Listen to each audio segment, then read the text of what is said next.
Name is Dylan. I'm in rabbinical school. I'm a male to female transsexual. I am Asperger's. I'm dyslexic, blind. I'm in a wheelchair and have epilepsy and non-epileptic seizures. I'm a musician and filmmaker and I have a BA in history and MBA in music business.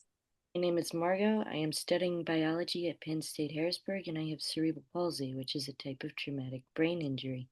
Every week we read Torah portions for Shabbat as well as on Monday and Thursday, because Monday and Thursdays were market days and it gave people a chance to hear the Torah. On holidays there are assigned Torah readings such as reading Jonah on Yom Kippur, and even Hanukkah has assigned readings even though it is a rabbinic holiday. On Shabbat Hanukkah we read part of the story of Joseph from the book of Genesis. Who is Joseph, and what is his story?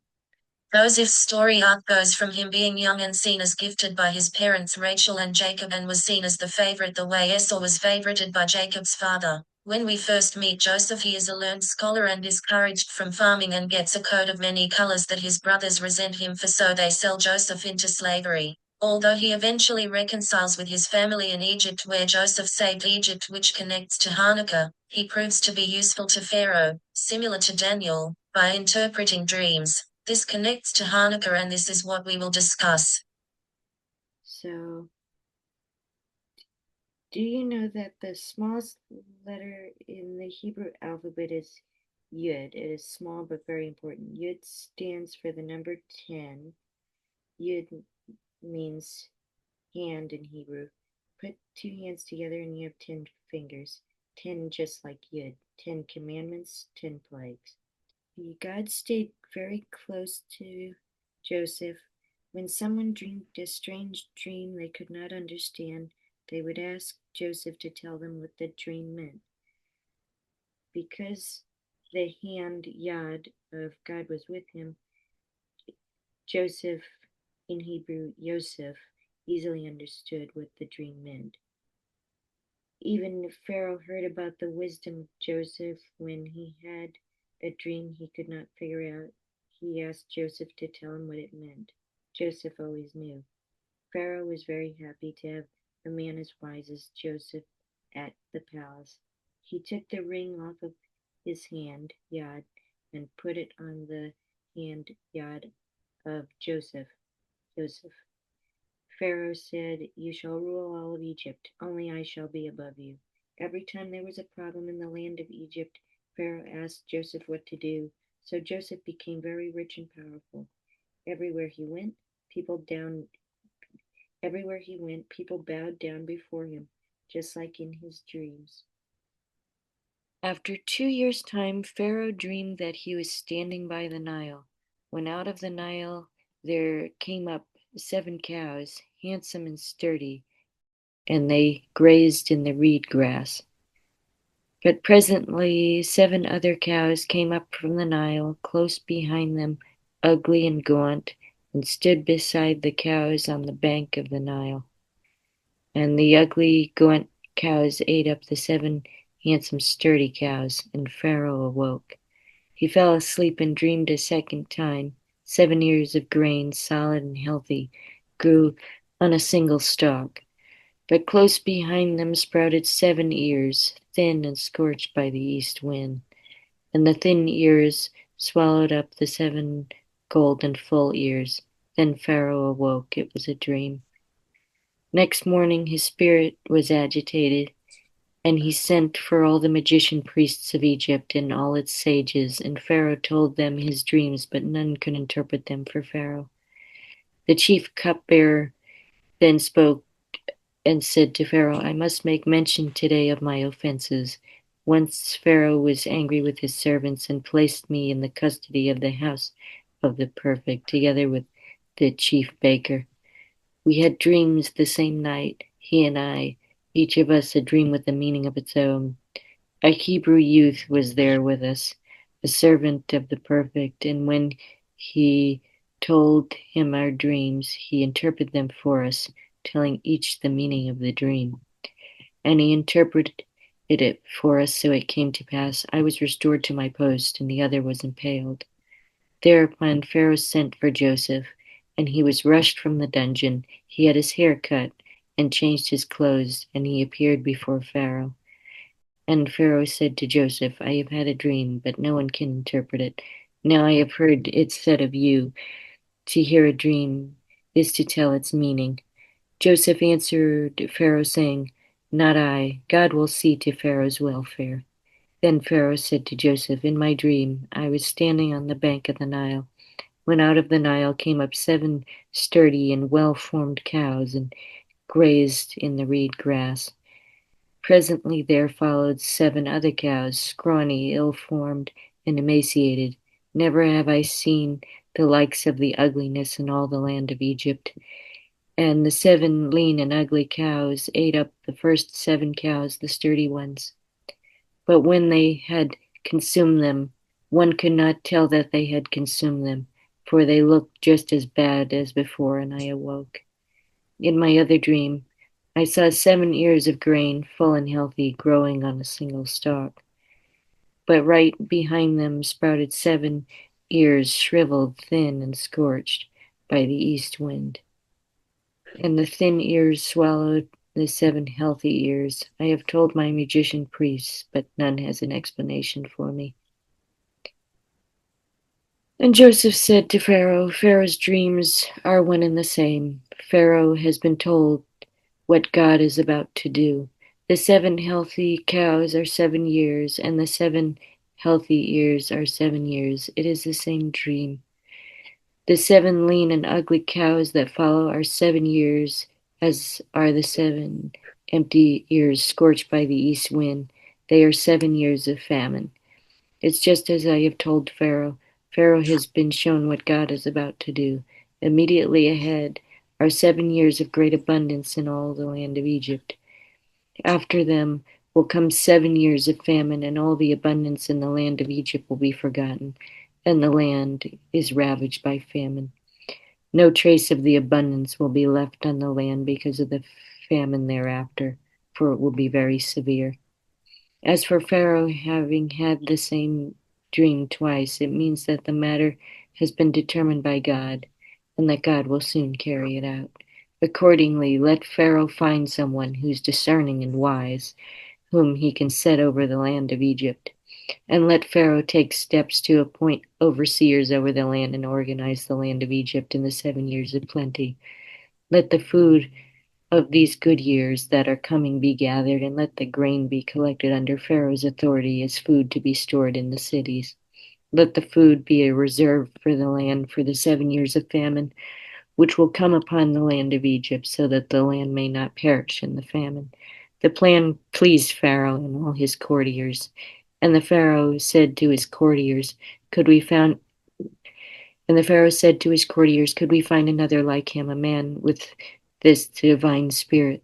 So Pharaoh said to Joseph, Since God has made all of this known to you, there is none so discerning and wise as you.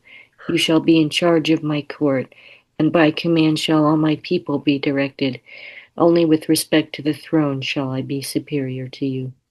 Pharaoh further said to Joseph, See, I put you in charge in all of the land of Egypt, and removed his signet ring from his hand and put it on Joseph's hand. And he had him dressed in the robes of fine linen and put a gold chain about his neck. He had him ride in the chariot of his second in command, and they called and cried before him, Abek. Thus he placed him over the land of Egypt. Pharaoh said to Joseph, I am Pharaoh, yet without you no one shall lift up hand or foot in all the land of Egypt. Pharaoh gave Joseph the name Zapaphaneah, and he gave him for a wife Asenath, daughter of Potipharah, priest of On. This Joseph emerged in charge of the land of Egypt. Joseph was 30 years old when he entered the service of Pharaoh, king of Egypt. Leaving Pharaoh's presence, Joseph traveled through all the land of Egypt. During the 7 years of plenty, the land produced in abundance, and he gathered all the grain of the 7 years that the land of Egypt was enjoying and stored the grain in the cities. He put in each city the grain of the fields around it. So Joseph collected produce in large quantity, like the sands of the sea. until he ceased to measure it, for it could not be measured. Before the years of famine came, Joseph became the father of 2 sons, whom Asenath, daughter of Pontipirat, priest of On, born to him. Joseph named the firstborn Messana, meaning God has made me forget completely my hardship of my paternal home. And the second he named Ephraim, meaning God has made me fertile in the land of my affliction. The 7 years of abundance in the land of Egypt enjoyed came to an end, and the 7 years of famine set in. Just as Joseph foretold, there was famine in all the lands, but throughout the land of Egypt there was bread. And when all the land of Egypt felt the hunger, the people cried out to Pharaoh for bread, and Pharaoh said to the Egyptians, "Go to Joseph. Whatever he tells you, you shall do." Accordingly, when the famine became severe in the land of Egypt, Joseph laid open all that was within and rationed out grain to the Egyptians. The famine, however, spread over the whole world. Why do we read the story of Joseph's dreams on Hanukkah? The first reason is timing, because of when Hanukkah starts, where we are already reading Joseph, so therefore it is the natural progression of the Jewish calendar. For more information, please read my Jewish calendar essay. The second reason is there are things in common with Hanukkah and Joseph's interactions with Pharaoh. There is an underdog narrative in both. Joseph was a slave but showed value to Pharaoh by interpreting dreams which saved a lot of lives from famine. Rabbi Jonathan Sacks of blessed memory said in his commentary that he saw the dreams not just as prophetic visions but as powerful metaphors for leadership and purpose. Rabbi Sacks went on to say Joseph had 3 gifts: dream dreams, understand and articulate the dreams of others, and find ways of turning a dream into a reality. What can we learn from the leadership styles of Jonah Maccabee and Joseph? Joseph was a visionary and he knew his worth but stayed humble, and as a leader was mostly without ego. He accepted he was a slave and worked within the system to work his way out of slavery, which goes to show if you earn something, people will respect you and you can accomplish a lot. Joseph was a man of kindness who made the best of a strange situation. He teaches us that to be kind, engage in hased, which means seeing potential in others, which is part of being a leader, including forgiving his brothers for throwing him in a pit and forgave Egyptian Pharaoh for slavery. And it takes a big person to become a resource for such a society. In American history, abolitionists were the biggest patriots. Frederick Douglass believed that America could transcend slavery to truly be a more perfect union, the way Joseph knew he could be an asset to Egyptian society. Joseph had vision to see where he was going and communicate it to others, and it is only then when you can solve problems like the 7 years of food storage. Temple Grandin said, "Sell your work, not yourself," and that is what Joseph did. Judah Maccabee, on the other hand, was more of an assertive leader and stood for religious freedom and fought for it. What he did was nothing short of a miracle, and only 2 Maccabee brothers survived. It was a dark time where Jerusalem had fallen to the Greeks and Jews practiced in secret, but Judah Maccabee knew he could defeat the Greeks in the name of religious liberty. And the light of the menorah for 8 nights was the guiding light through the darkness of Judah Maccabee. Historically, some of the most dangerous types of war is guerrilla warfare, and it often does not work. For instance, in the Vietnam War, the Vietcong used it and objectively the US lost the war. This is where Judah teaches us you need knowledge of the area. Because he led Jewish people into caves so they could live to fight a new day, which was heroic, because a leader is someone who sees opportunity in the darkest hour, and he showed the full extent of his character because Judah never gave up. This brings to mind what Churchill said when he said, "We will never surrender." What does the legacy of Judah Maccabee teach us about internalized ableism? Judah Maccabee was not supposed to succeed and paid the ultimate price, but succeeded in the end. He lit the menorah for 1 night and it lasted 8. When disabled people are told they will amount to nothing and resent ourselves, but the story of Hanukkah teaches us this is not true, because we all bring light to the world, just like when the oil did not go out. When push comes to shove, when it burned for 8 nights and subverted expectations, why can't we? What is executive function?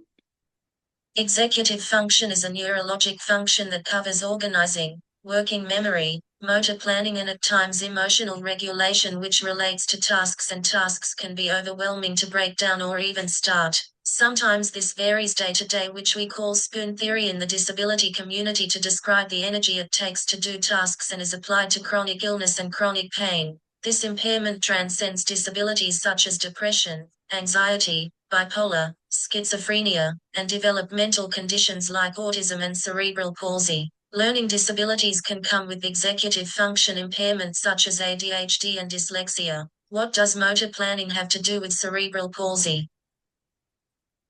Cerebral palsy, most people who have it have to actively think about how to execute any movement they make. Most able-bodied people can move somewhat automatically when they want to walk to a door, let's say. So they are somewhat on autopilot, but people with CP like myself have to do all of that manually, down to the smallest details, such as which foot to start moving on. If people with CP don't plan to the smallest detail, we simply fall and land on our faces. That's assuming we can walk. Wheelchair motor planning is more like driving a car. I can walk, but many people with CP cannot, and I love using a wheelchair part-time.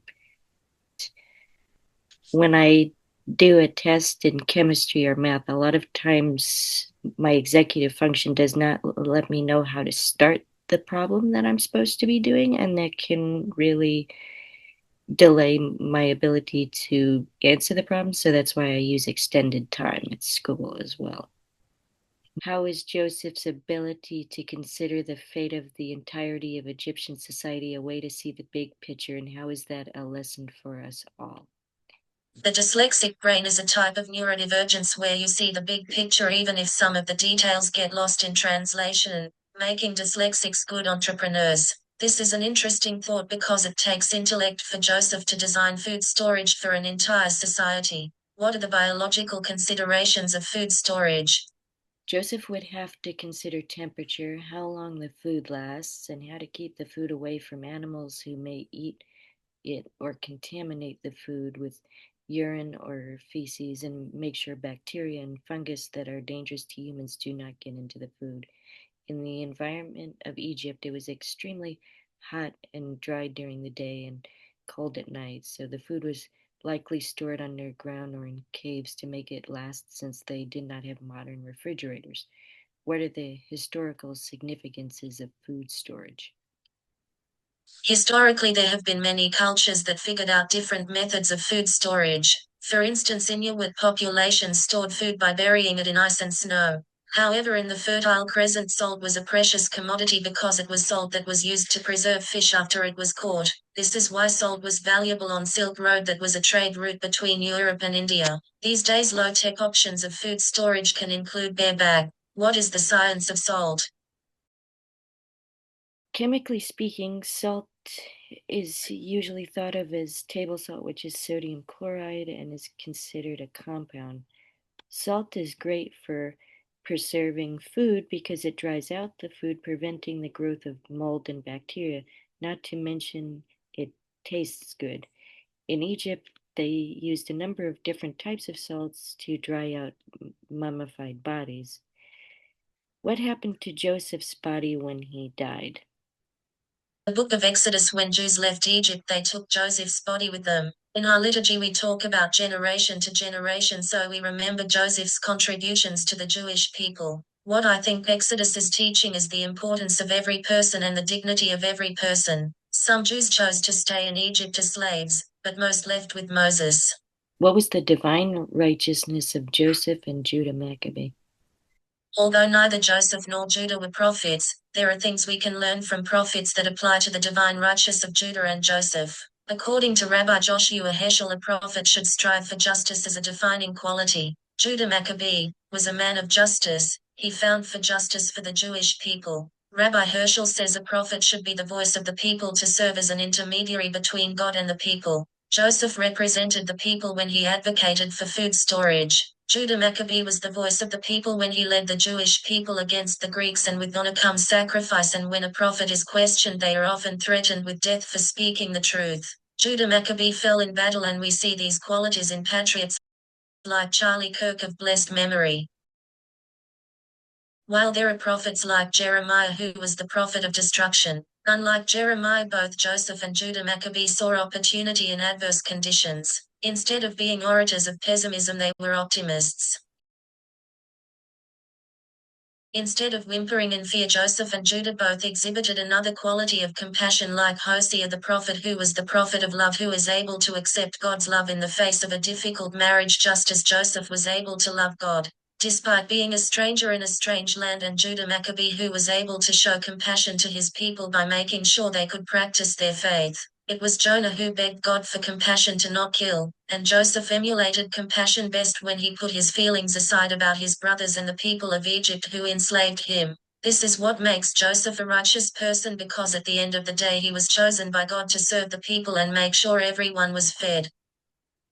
Disability is oftentimes seen as something that is a net negative for society, and the disabled are useless and clouded by impairment, but this parsha teaches the opposite, because Joseph was a slave but saved an entire society despite being seen as a slave. Temple Grandin says, where would we be without autistic people? And I say, where would we be without Joseph?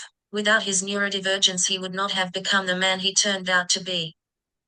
In Hebrew grammar, and in turn the Hebrew language more broadly, there is no J in Hebrew. So all J names in English become Y names. So, for instance, the name Jacob becomes Yaakov in Hebrew. The name Joseph, for instance, becomes Yosef in Hebrew. This video was sponsored by the letter Yud. Yep. This video is sponsored by, in Russian it would be Ya, which is, it looks like a backwards R in Cyrillic.